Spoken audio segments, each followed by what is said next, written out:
Hello everyone, আমি রূপা। আমার নতুন একটি ভিডিওতে সবাইকে অনেক অনেক ওয়েলকাম। দিনটা ছিল 6 ডিসেম্বর শনিবার। সকাল সকাল আমরা বেরিয়ে পড়েছিলাম একটু ঘুরতে। কোথায় যাব সেসব কিছুই আগে থেকে ঠিক করিনি। আগের দিন রাতে এমনি ঠিক করেছিলাম একটা গাড়ি ভাড়া নেওয়া হবে, তারপর ঠিক করব যে কোথায় যাব। তো সেই কারণে আমরা বেরিয়ে পড়েছি। আমরা ঠিক করলাম যে এখান থেকে মানে আমাদের বাড়ির থেকে 1 ঘন্টা 45 মিনিট মতো দূরে একটা স্টেট পার্ক আছে, সেখানেই যাব।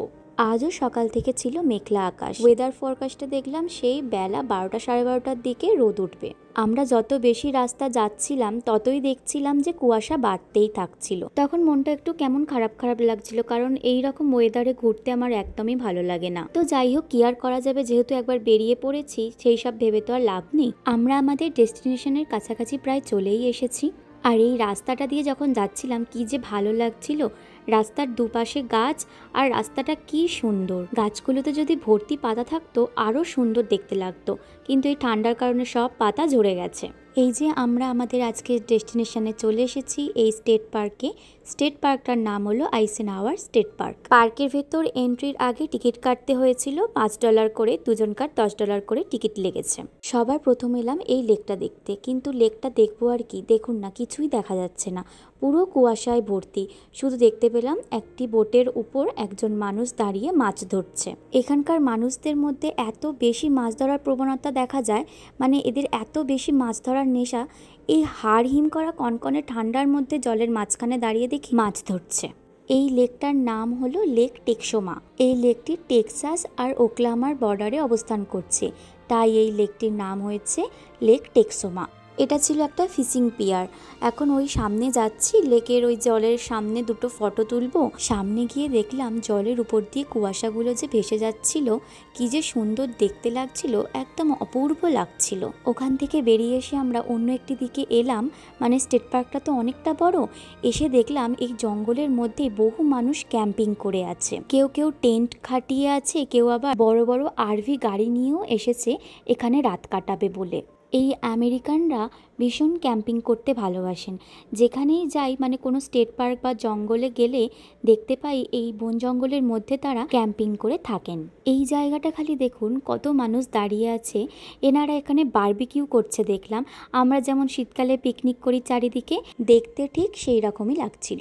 এখন হলো দুপুর 1:30 মতো বাজে। এখন দুপুরের খাবার খাওয়ার সময়। আজকে আমি বাড়ি থেকে বানিয়ে এনেছিলাম এগ চিকেন রোল। আজকে আমি ঠিক করেইছিলাম বাইরের কোনো খাবার খাবো না। এখন আমরা যেখানটায় এসেছি সেখানটায় কিন্তু প্রবেশ নিষেধ ছিল, হয়তো শীতকালের কারণে এখানের জায়গাটা বন্ধ করে রেখেছিল। আমরা তাও এসেছি, দেখলাম যে এই জায়গাটা পেরিয়ে অনেকেই দেখলাম ট্রেল করে হাঁটছেন, আর আমরা সেই কারণে এলাম। আর এসে যেটা দেখলাম, কি যে দুর্দান্ত ভিউ। এটা দেখে ভাবলাম যে এসে এখানে ভালোই করলাম। হয়তো একটু রোদ থাকলে দেখতে আরও ভালো লাগতো, কিন্তু এখনটাও বেশ ভালোই লাগছিল। এটা একটা অন্যরকম লাগছিল, চারিদিকটাই সুন্দর লাগছিল। ওখান থেকে আমরা বেরিয়ে এলাম। এখন প্রায় দুপুর 3টে বাজে।